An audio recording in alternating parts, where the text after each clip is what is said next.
ബേപ്പൂർ തീരത്തു നിന്നും 88 nautical mile അകലെ തീപിടിച്ച ചരക്കു കപ്പൽ കത്തിയമരുകയാണ്. ഇപ്പോഴും തീ അണയ്ക്കാനുള്ള ദൌത്യം ദുഷ്കരമായി തുടരുന്നു. അതേസമയം കപ്പലിൽ നിന്നും രക്ഷപ്പെടുത്തിയ 18 ജീവനക്കാരെ മംഗലൂരിൽ എത്തിക്കാൻ തീരുമാനമായിട്ടുണ്ട്. നാവികസേന കപ്പലായ ഐഎൻഎസ് സൂറത്ത് മംഗലൂരുവിലേക്ക് തിരിച്ചിരിക്കുന്നു. കാണാതായ 4 പേർക്കായുള്ള തിരച്ചിലും തുടരുകയാണ്.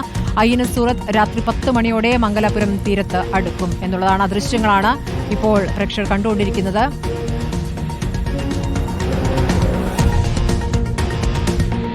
തീയണക്കൽ വെല്ലുവിളിയായി തുടരുന്നു. നേരത്തെ കപ്പലിൽ നിന്നും പുകയുയരുന്ന കാഴ്ച അത് ഒന്നുകൂടി കൂടിയിട്ടുണ്ട് എന്നുള്ളതാണ് സാഹചര്യം. തീ ഒന്നുകൂടി പടരുകയാണ് എന്നുള്ളത് ആശങ്കയുണ്ടാക്കുന്നുണ്ട്. 600-ലേറെ കണ്ടെയ്നറുകളുണ്ട്. അതിൽ അപകടകരമായ വസ്തുക്കളുടെ സാന്നിധ്യമുണ്ട് എന്നുള്ളതാണ് ആശങ്ക ഉയർത്തുന്നത്. സജോ ദേവസ്യ വിവരങ്ങളുമായി. സജോ, ഇപ്പോൾ ഐഎൻഎസ് സൂറത്ത് രാത്രി 10 മണിയോടെ മംഗലപുരം തീരത്തെത്തും. അതിനുശേഷമാണ് ഈ പരിക്കേറ്റവരെ മാറ്റുക എന്നറിയുന്നു. ഇപ്പോൾ ഈ കപ്പലിലെ തീ അണയ്ക്കാനുള്ള ശ്രമങ്ങൾ എങ്ങനെയാണ് പുരോഗമിക്കുന്നത്? സ്മൃതി, കപ്പലിലെ തീ അണയ്ക്കാനുള്ള ദൗത്യം പുരോഗമിക്കുന്നുണ്ട്. ഇന്ത്യൻ കോസ്റ്റ് ഗാർഡിന്റെ 5 വെസലുകൾ സ്ഥലത്തുണ്ട്.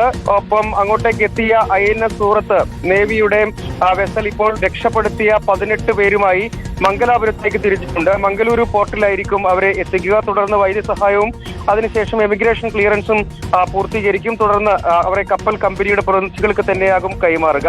അതേസമയം ഇതിൽ ഏറ്റവും പ്രധാനപ്പെട്ട കാര്യം, ഈ കപ്പലിലെ തീ അണയ്ക്കാനുള്ള ശ്രമം അങ്ങേയറ്റം ദുഷ്കരമാണ്. കപ്പൽ കൂടുതൽ കത്തി അമരുകയാണ്. കൂടുതൽ കണ്ടെയ്നറുകൾക്കും കപ്പലിനും ഭാഗത്തേക്കും തീ പടർന്നിട്ടുണ്ട് എന്നാണ് ഏറ്റവും ഒടുവിൽ കോസ്റ്റ് ഗാർഡിൽ നിന്നും പ്രതിരോധ വക്താവിൽ നിന്നും നമുക്ക് മനസ്സിലാക്കാൻ കഴിയുന്ന ഒരു പ്രധാനപ്പെട്ട കാര്യം. അതായത് 150-ലേറെ കണ്ടെയ്നറുകൾ എന്നത് ഹസാഡസായ രാസവസ്തുക്കൾ, അപകടകരമായ രാസവസ്തുക്കളടക്കം ഉള്ളവയാണ്.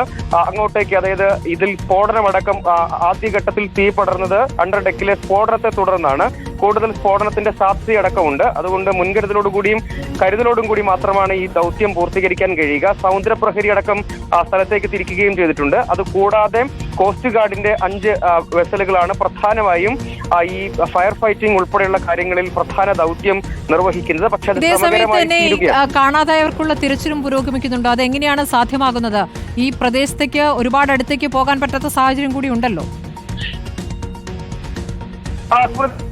ആദ്യഘട്ടത്തിൽ അടുത്തേക്ക് പോയി നിന്ന് ഈ ദൗത്യം നിർവഹിക്കുക എന്നത് വളരെ എളുപ്പമുള്ള കാര്യമല്ല. കൂടുതൽ സ്ഫോടനം ഉണ്ടാകാനുള്ള സാധ്യതയുണ്ട്. ഒപ്പം നമുക്ക് ഈ ദൃശ്യങ്ങളിൽ തന്നെ കാണാം, കപ്പലിന്റെ ഒരു ഭാഗം കത്തി അമരുന്നത് ഈ ദൃശ്യങ്ങളിൽ ഏറെക്കുറെ വ്യക്തമാണ്. അത്രയും വലിയ സാഹചര്യമുണ്ട്. സ്ഫോടനത്തിന്റെ സാധ്യതയുണ്ട്.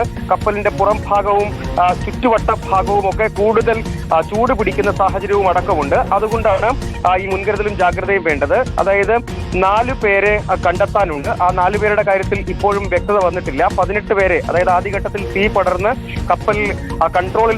കപ്പലിന്റെ കൺട്രോൾ നഷ്ടമായതിന് പിന്നാലെ ജമ്പ് ചെയ്ത് പിന്നീട് ലൈഫ് ക്രാഫ്റ്റ് ഉപയോഗിച്ച് പിന്നീട് അവരെ രക്ഷപ്പെടുത്തി ആദ്യം ഇന്ത്യൻ കോസ്റ്റ് ഗാർഡിന്റെ വെസലിലേക്കാണ് മാറ്റിയത്. അതിനുശേഷം അവരെ ഐഎൻഎസ് സൂറത്തിലേക്ക് മാറ്റുകയും തുടർന്ന് അവരുമായി മംഗളൂരു പോർട്ടിലേക്ക് നിലവിൽ ഐഎൻഎസ് നേവി വെസൽ പുറപ്പെട്ടിട്ടുണ്ട്. അതേസമയം ഈ കാണാതായവർക്ക് വേണ്ടിയുള്ള തിരച്ചിലും സമാന്തരമായി നടക്കുന്നുണ്ട്. അതിന് നേതൃത്വം നൽകുന്നത് ഇന്ത്യൻ കോസ്റ്റ് ഗാർഡാണ്. പക്ഷേ അതും ശ്രമകരമായ ഒരു ദൗത്യമായി ഈ ഘട്ടത്തിൽ മാറുകയാണ്. അതായത് അവരെ കണ്ടെത്താനുള്ള സജീവ ശ്രമം തുടരുന്നു. പക്ഷെ അപ്പോഴും അതിൽ പ്രതീക്ഷ നൽകുന്ന പുരോഗതി ഇല്ല എന്നാണ് ഈ ഘട്ടത്തിൽ നമുക്ക് കോസ്റ്റ് ഗാർഡ് വൃത്തങ്ങളിൽ നിന്നും മനസ്സിലാക്കാൻ സാധിക്കുന്ന ഒരു പ്രധാനപ്പെട്ട കാര്യം. ഒപ്പം ഇത് പൂർണ്ണമായും ഇത്രയധികം 150-ലധികം കണ്ടെയ്നറുകൾ, അതിൽ ഇങ്ങനെയുള്ള അപകടകരമായ വസ്തുക്കൾ ഉൾപ്പെടെയുണ്ട്. അത് സ്ഫോടനമുണ്ട്. ഒപ്പം ചുറ്റുവട്ട ഭാഗങ്ങളിലേക്ക് കൂടുതൽ ചൂടുപിടിക്കുന്ന സാഹചര്യം അടക്കമുണ്ട്. അങ്ങനെയുള്ള മുൻകരുതലും ജാഗ്രതയും പാലിച്ചുകൊണ്ട് മാത്രമേ ഈ ദൗത്യം നിർവഹിക്കാൻ കഴിയുകയുള്ളൂ എന്നതാണ്. കൂടുതൽ പോകാനുള്ള സാധ്യത കൂടി ആശങ്കപ്പെടുത്തുന്നതല്ലേ ഇപ്പോൾ?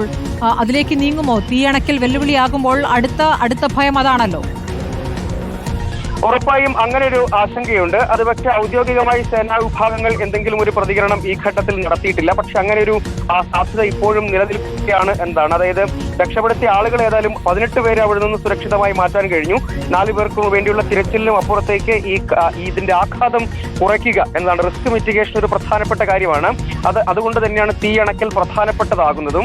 അതായത് ഇവയെല്ലാം കടലിലേക്ക് പോകുന്നു. അത് ഉണ്ടാക്കുന്ന ആഘാതം സംബന്ധിച്ച്, അതായത് ഇതിലെ കണ്ടെയ്നറുകളിലെ കാർഗോ സംബന്ധിച്ച് ഏറെക്കുറെ വ്യക്തതയുണ്ട്. ഷിപ്പിംഗ് കമ്പനിക്കും കസ്റ്റംസിനും നല്ല വ്യക്തതയുള്ളതാണ്.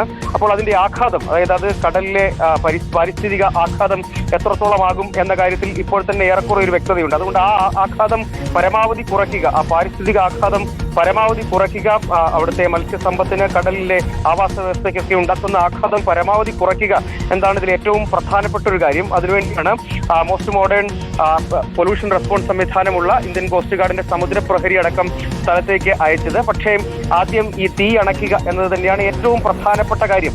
പക്ഷേ ആ ദൗത്യം അങ്ങേയറ്റം ശ്രമകരവും ദുഷ്കരവുമാകുന്നു എന്താണ് ഏറ്റവും ഒടുവിൽ ലഭിക്കുന്ന അപ്ഡേഷനിലൂടെ നമുക്ക് മനസ്സിലാകുന്ന ഒരു കാര്യം. ആ തീ അണയ്ക്കുക, അവശേഷിക്കുന്ന അതായത് കൂടുതൽ കണ്ടെയ്നറുകൾ കടലിലേക്ക് വീഴുന്ന സാഹചര്യമുണ്ട് എന്ന് നമ്മൾ ഈ ഘട്ടത്തിൽ മനസ്സിലാക്കുന്നു. അതും അപകടകരമാണ്. അത് കപ്പൽ മുങ്ങിപ്പോകുന്ന സാഹചര്യം എന്നത് ഉണ്ടാക്കുന്ന പാരിസ്ഥിതിക ആഘാതം വളരെ വലുതായിരിക്കും. അപ്പോൾ ആ ആഘാതം കുറയ്ക്കുക എന്നത് വളരെ പ്രധാനപ്പെട്ടതാണ്. അതോടൊപ്പം കാണാതായവർക്ക് വേണ്ടിയുള്ള തിരച്ചിലും സമാന്തരമായി നടക്കുന്നുണ്ട്. അതോടൊപ്പം ഏറ്റവും പ്രധാനപ്പെട്ടതാണ് ഈ പാരിസ്ഥിതിക ആഘാതം പരമാവധി കുറയ്ക്കുക എന്നത്.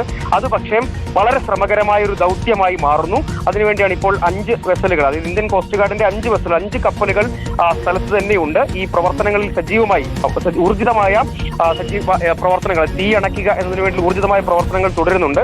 പക്ഷെ അത് അപ്പോഴും വളരെ ശ്രമകരമായ ഒരു ദൗത്യമായി മാറുന്നു എന്നത് ഈ ഘട്ടത്തിൽ നമുക്ക് ഏറ്റവും ഒടുവിൽ പുറത്തു വരുന്ന വിവരങ്ങളിൽ നിന്ന് മനസ്സിലാകുന്നത് അങ്ങനെയാണ്. ശരി സജു, തീയണയ്ക്കാനുള്ള ദൗത്യം ദുഷ്കരമായി തുടരുന്നു എന്നുള്ളതാണ്. മണിക്കൂറുകളായി തീയണയ്ക്കാനുള്ള ശ്രമം പുരോഗമിക്കുകയാണ്. അതേസമയം തീ പടരുക തന്നെയാണ്. അതാണ് ആശങ്കപ്പെടുന്നത്.